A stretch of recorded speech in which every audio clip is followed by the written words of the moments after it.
ไวเด้ ลงแหละเมื่อพักแล้วเบิ่งลง เดี๋ยวสิเบื่อย อมอย่างเฉย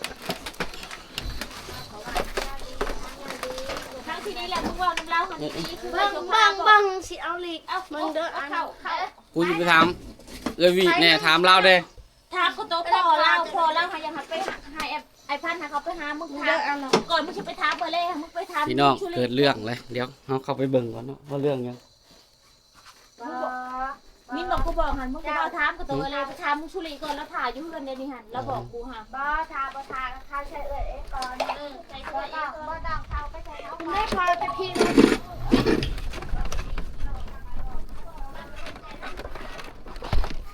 พี่น้องมีเรื่องเรื่อยว่าแม็กคิดกันกับคนขางเฮือนไปเบิ่งกันอีกอันว่าเครื่องอะไรไปคนเฮือนป้าแม็กว่าหลักหยังเนาะก็เลยว่าไปชี้แจงไปเบิ่งก่อนไอ้พันดิฮะไอ้พันดิแล้วบอกเขาไปเบิ่งบ่ไอ้พันเจ้าบอกเขาบ่เอาไปเบิ่งเรวี่กับเวเล่และผิดกันนะว่าเวเล่หลักเครื่องน่ะแล้วคนเครื่องเบิ้ลเทือนแล้วไปเบิ่งดูว่าเป็นอะไรไปพี่น้องว่าไปผิดไปถูกไปเบิ่งน้ำกันดูไปถ่ายคลิปเบิ่งดู ว่าไปผิดไปถูกปัญหามาจากใช้ให้ FC ตัดชิ้นมึงดู มาเมื่อเบิ่งก่อนเด้อจะเมื่อตำลังมาชิเมื่อเบิ่งก่อนว่าหลักยังการคือไปคนเครื่องเฮือนคือไปเห็นนั้นวะเอาไปเบิ่งก่อนพี่น้องเอ้ย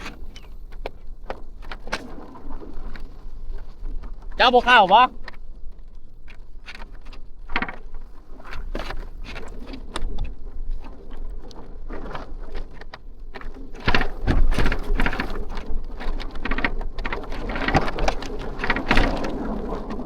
เรื่องปัญหาพี่น้องเอ้ย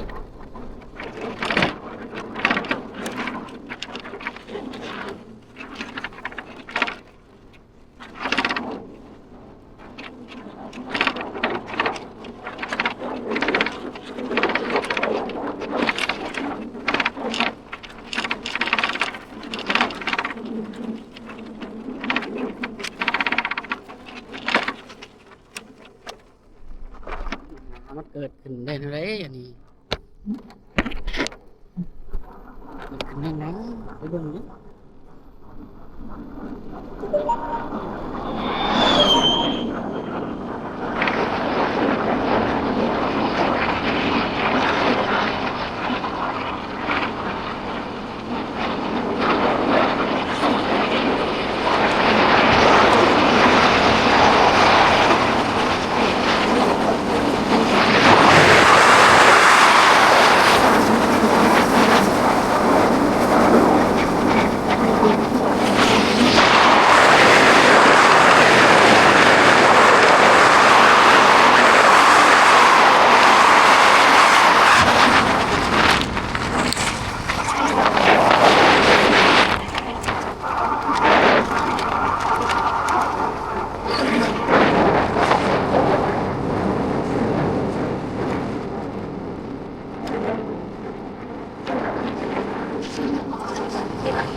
เลือดใกล้ครับ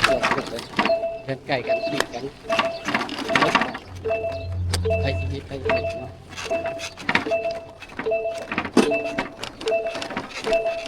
เ เพื่อนใกล้กันแล้วพิดกันเบิ่งว่าเอื้อยบ่แม่หรือคนอื่นเลย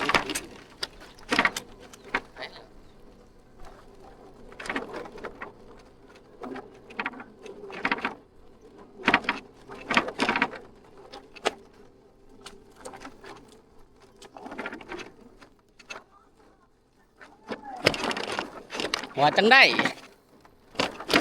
ไผพิษไผถึกเดี๋ยวนี้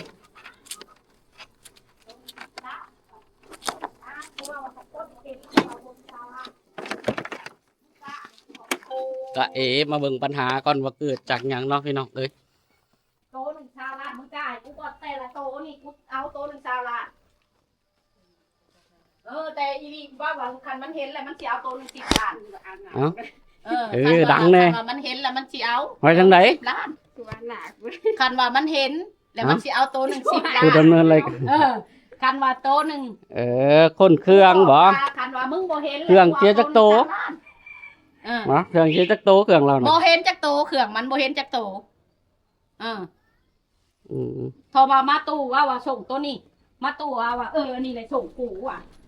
แล้วส่งตัวนี้แหละมันบ่แม่นนี่ส่งตัวนี้แหละมันเป็นส่งอีเสื้อผ้า อืม คนหมด อืม แล้วสิรับผิดชอบแบบใดบัดนี้ คันรับบ่รับผิดชอบก็ให้มาขอโทษแล้วเนาะมันผิดเนาะ แม่น บ่นั่นกันเนี่ย กูนี่ขอโทษมึงแหละกูนี่ได้ขึ้นคนเรือนมึง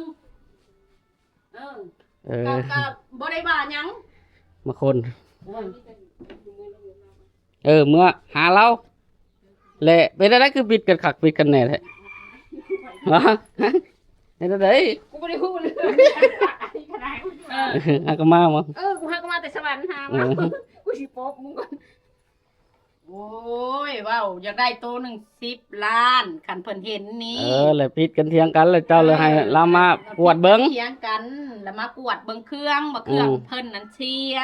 แล้วมึงนี่เอาว่ะแล้วว่าบ่กูบ่ได้เอาเลยเชื่อในหั่นน่ะว่าเชื่อมึงบ่ว่าบ่แม่นว่าเอามาให้เบิ่งก็ว่าแม่นบ่นี่บ่บ่แม่นเชื่อมัน2โตนี่กูว่าเชื่อมึงแน่ๆว่าบ่ เจ้าบ่ถอกหรือเราถอกนี่ เจ้าถอกหรือเราถอกนี่ หมดหมู่ผู้คนเลยทั้งอีน้องทั้งอีวี ถอกเพื่อกวดเบิ่งนำกันบ่ เพื่อนี่คนออกมาเครื่องนี่คนออกมาโลดมันว่าคนออกมาให้หมดเครื่องในเฮือนนี่คนออกมาให้หมดมันว่ามันเป็นคนบอกให้คนออกมาให้หมดแล้วคนออกมาแล้วมันแม่นบ่เชื่อมึงตัวใดคันมึงเชื่อตัวใด เครื่องเราเสียจักโตบ่นางโอ้ยตัวเดียวนึงกูจูดทิมตัวเดียวนึง เชื่อมึงตัวใดส่งมึงตัวใด หาเนาะ นั่นเอาอันนี้บ่ ตัวเดียวบ่เครื่องเราเสียนะ มันว่าเครื่องมันเสียเสือสีโบสีแดงมันว่าสีแล้วเอื้อยบ่จักโบตัวใดแล้วเอื้อยแล้วว่าโบตัวนี้บ่หรือว่าโบตัวนี้บ่ที่กูนุ่งนี่บ่มันก็ว่าบ่แม่นโบสีแดงมันว่าฮะแล้วบ่จักโบสีแดงตัวใดแล้วคนเบิ่งมันก็คนเบิ่ง เรือนใกล้กันเด้อพี่น้องเด้อแล้วก็มีปัญหากันเล็กๆน้อยๆเรื่องเครื่องเรือนเอื้อยเลยอยู่เดี๋ยวนี้เนาะเรือนเขาอันนั้นก็คือเขาอาพี่น้องก็อยู่ฮั่น ถ้ามันบ่ได้ใดก็ให้มันมาพับมาเมียนคนนั้นมันเว้าเด้ว่ามันสิเมียนดอกมันสิพับดอกมันว่ามันสิมาพับซอยดอกมันว่าคนเอาไม้เมิดโลดมันว่านี่จะให้คุณแม่ก็ได้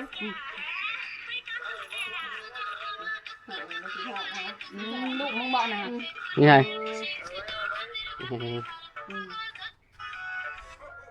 ไงลูกจะได้ไงมึงเพื่อนก็สิมีประมาณนี้แหละเทินมาเลยรีวิวน้อยหนึงซะก็ห้องก็สิมี4ห้องพี่น้องเอ้ย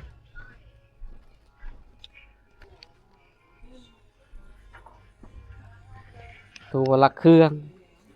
เราเสียเพื่อนหลังนั้นก็คือเพื่อนแหละเพื่อนนัติพี่น้องใกล้เคียงอะไรพี่ เดี๋ยวสิเคลียร์กันอยู่ เคลียร์กันเลยให้มันถูกต้องกันว่าเดี๋ยวใด บ่แม่นก็มาขอโทษเก็บเครื่อง บ่แม่นแล้วกันขอโทษ กันนั่นแหละ เฮ็ดงานถึงทางไปยังกันนั้นเนาะจะมีแหละเดี๋ยวเมื่อลงกันมาเด้อ มาเว้าชี้หน้าชี้ตาปับ ใช่แล้วคือบ่มาก็มาเว้ากันเลยสิพังน้ เออ ำเออ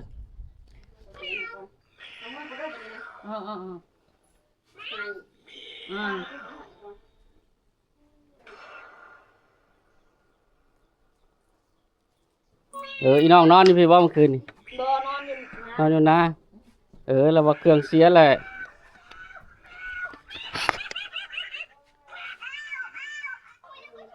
เสียแต่ว่าบอกกูเอามันตัดบ่แม่น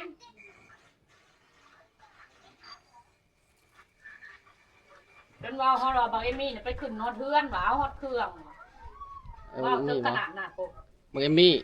ว่า ไปนอนเทือน ไปขึ้นเทือน ไป ขึ้นเทือนมันน่ะไปเอาเครื่อง อืม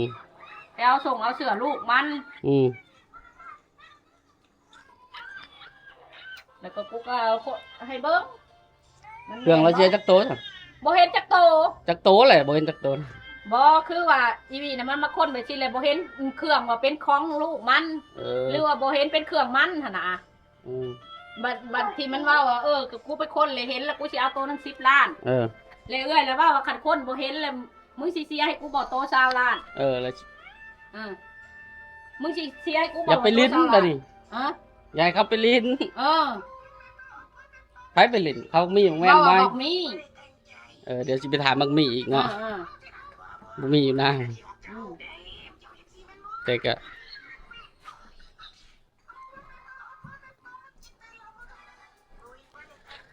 เลยเฮ็ดอะไรเก็บข้าวบ่นี่ เก็บข้าวกระถางคุณยายเพิ่นเว้าแหละมาพุ่นแหละเอาสิว่าไหนๆเพราะว่าไปหาพ่อเฒ่าโจ แล้วก็ไปหาพ่อบ้านแหละไปหาพ่อเฒ่าโจของพ่อเฒ่าโจยังบ่นั่นนะเก็บกับมือแรงถ้าบ่มือแรงกับมืออื่นจะสิเก็บเครื่องหรือว่าอีวีมาถ้ามันว่าไหนๆอันนี้เฮ็ดแล้วมันไปโลด ผมกินนี่บ่ เมื่อพ่ออีน้อง ไปเอาก็ไปถามเบิ่งเล่าอีกก่อนเทื่อนึง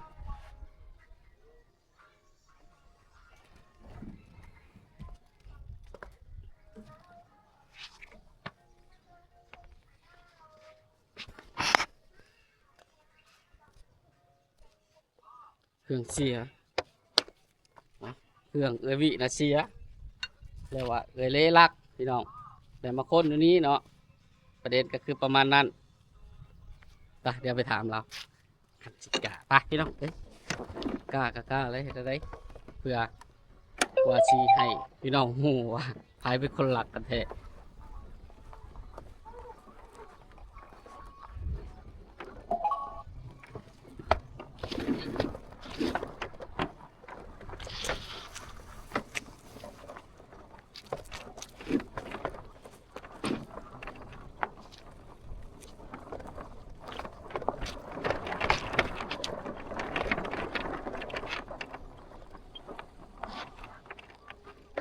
ตามให้รู้เรื่องกันพี่น้อง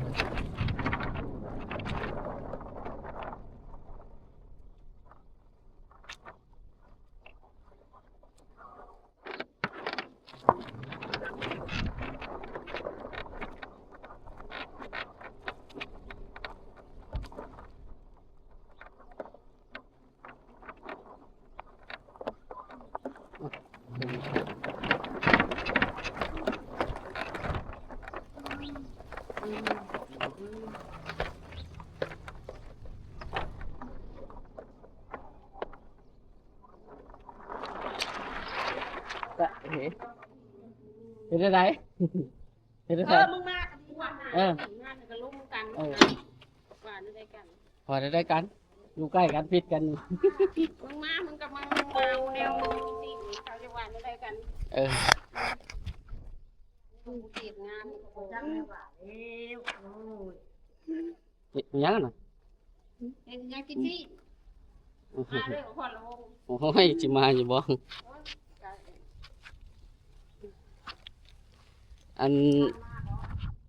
พอเครื่องเสียติเราไปใช่กันพี่ กูจักน้ำเขาไปทางสิเล็บ แม่กูอยู่เพื่อนแม่กูยังบ่ฮู้ จะไปใส่ ฮู้แน่สิเว้า มึงเมื่อก่อน เอายุดเมื่อ เอ ก็ อ ได้ เอายัง เร็วเอามาให้ไปกินเมื่อก่อน จะเฮ็ดน่ะทงเท่าไรขายทงเท่าไร บดเท่านั้นเฮ็ดถ้าได้ชามล ขายทงเท่าไรขายหรือบ่ กูสิเอาเมื่อสวัส เอ ดี อ มาเด้อ อื้อหือ วันละวงใส่สูทเมียมึงเลย ฮะ ใส่สูทเมียมึง เออ ได้เนาะ อืม จับแล้วลงมาตีข่าวมา มาพี่จะแม่ข่าวว่าพี่เรายังบ่ได้เมื่อเรายังบ่ได้เมื่อ โอ้เว้าบอกก่อนบ่ เราวะ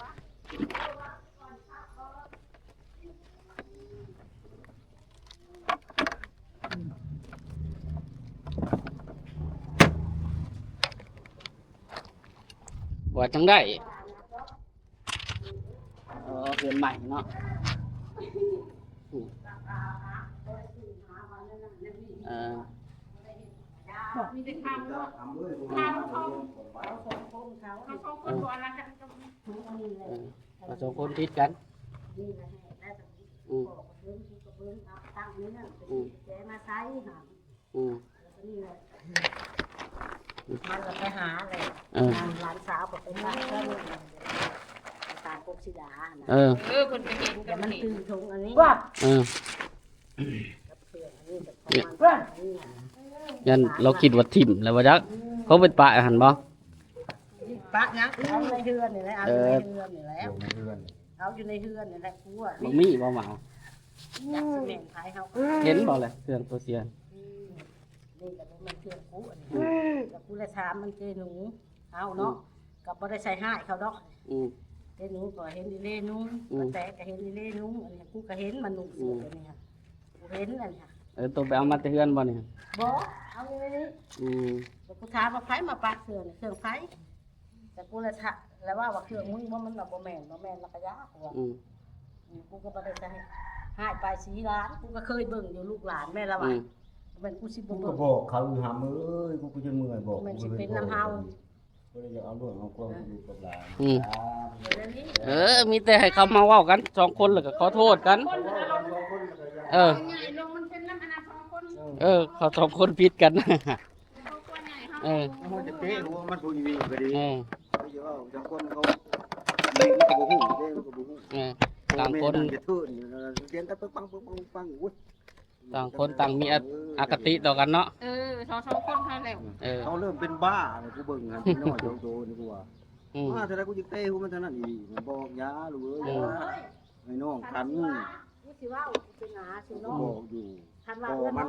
เฮาสิปักไม้ใส่โทษเฮาบ่เคยห่างเลยนะ อืม มันก็เป็นเรื่อยมึงก็เป็นน้องเอาอ่ะ หักเป็นหยังมันจังเว้ามันน้อยความอารมณ์เศร้าวูคือเฮาเว้าหั่นแหละมันจะง่ายความไผความมัน อืม ยังมันเหมือนที่ซื้อมือกำเนี่ยแปลว่าเราต้องคิดกันหลานเอ้ย อืม ยาเข้านะครับเอ้ยนั่น เอาเมื่อก่อน เอา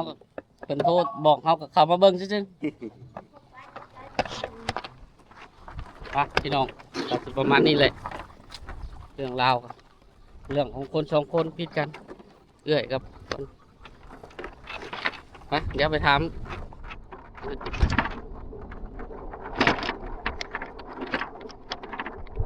ไปหน้าอีกแหละเดี๋ยวมาถามเดี๋ยวมาถาม